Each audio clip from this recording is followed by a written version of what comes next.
Hey, paisanos! Recent video games have gotten amazing at creating massive, living open worlds for us to frolic in, and generate unique little moments to share with our friends. But variety is the life spice, and I sometimes find myself longing for the more linear, artistically crafted story games of yore. So when our editor, producer, and general life force Samuel told me I would enjoy Mafia Definitive Edition, I was cautiously hopeful. After all, I've been hurt before. You broke my heart. You broke my heart. Calling this release a definitive edition seems like a comical understatement. Tommy! I took one! It hurts! Jesus Christ, Paulie! This is a 20-year-old game, but completely recreated in a modern engine with brand new modeling, animation, and lighting. It's like if the Final Fantasy VII remake was just called version 1.01. And instead of just adding loot boxes like far too many modern games, they made this version the best of both eras. The focused narrative structure and cinematography of the original PS2 game, and the storytelling potential of modern graphics and gameplay.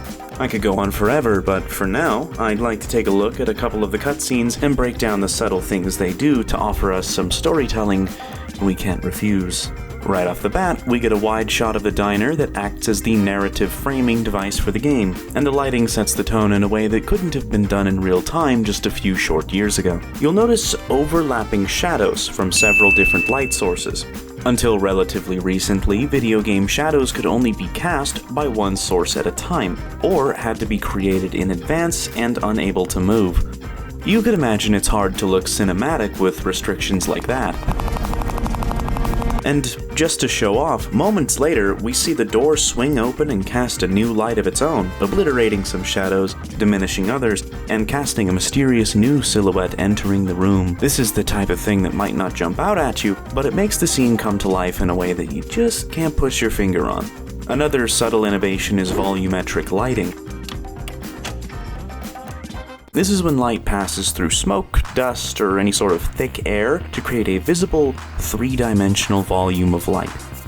Let's skip ahead to a pivotal bank robbery, when we first see the vault. The plot has gotten thick enough to catch an entire pyramid of light, framing the safe door like a divine artifact capable of turning around the lives of our merry mafioso. The newest and most subtle lighting innovation used in Mafia is called global illumination. This is how light can bounce off a surface to indirectly affect another surface. Without it, 3D objects are either in light or in shadow, with little variation in between. Scenes set indoors might end up looking flat because everything is uniformly in shadow, whereas scenes set outdoors might be uniformly lit with no shading in the details. Mafia Definitive Edition gives us an eyeful of deep, complex lighting when we visit our protagonist Tommy Angelo's home. The only source of light in this scene is one window, casting long, crisp shadows all over the hizzy. Yet, take a look at this shelf holding up his prized fancy cake reserves. There's a distinct light hitting it from below, which can only be cast by the sun and then reflected up from the stove. Or, take a look at all the stuff on the countertop, all slightly tinting each other as the sunlight bounces between them. It looks about the way a childhood memory might feel, an overly idealized moment that would be just awful to shatter in the very next scene. In the original release of Mafia, we don't have any shadows whatsoever, with the occasional exception of one or two objects casting a very simple shadow within a limited area. It leaves the diner seat in particular looking flat, with every object receiving the exact same amount of light, and not affecting its surroundings whatsoever. All these lighting techniques combined make a huge difference in the overall feeling of the game, especially in settings integral to the story. The last graphics feature I'd like to babble about is subsurface scattering.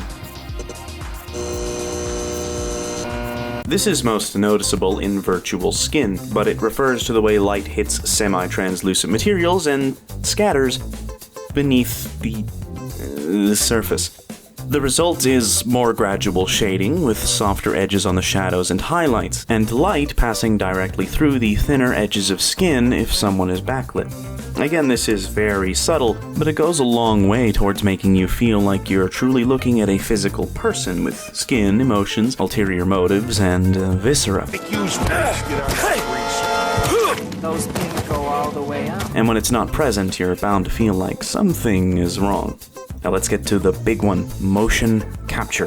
That's right, it's time.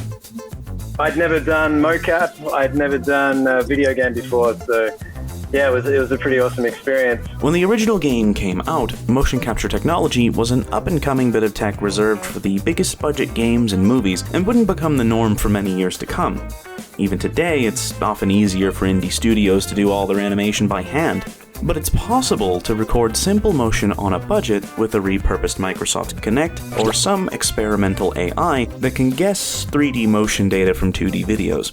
But the performances we see in Mafia Definitive Edition are undeniably human, down to the tiniest details. For instance, take a look at what happens when Detective John Norman offers Tommy a drink. Dip your beak. No, thanks.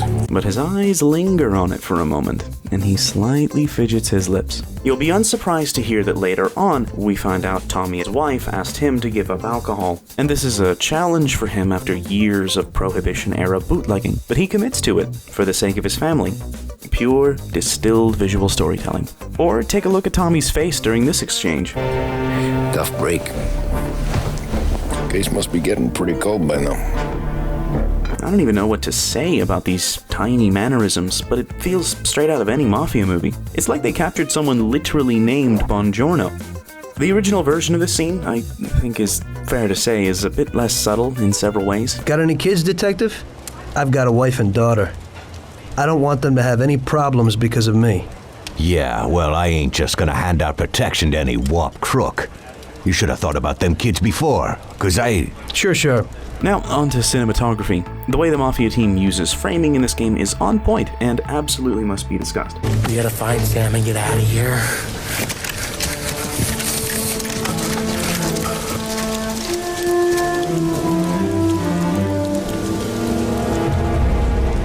This might be obvious, but Mafia is based on American mob media, especially movies.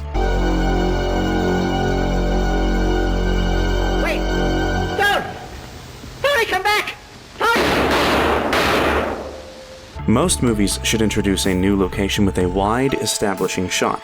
Then they tease us with this artsy, over-the-shoulder shot, which gives us a first glimpse at both the figure entering the diner and hints at who he's coming to talk to. We get the impression of a bustling space, with the camera's focus directing us to the most important character. Thomas Angelo.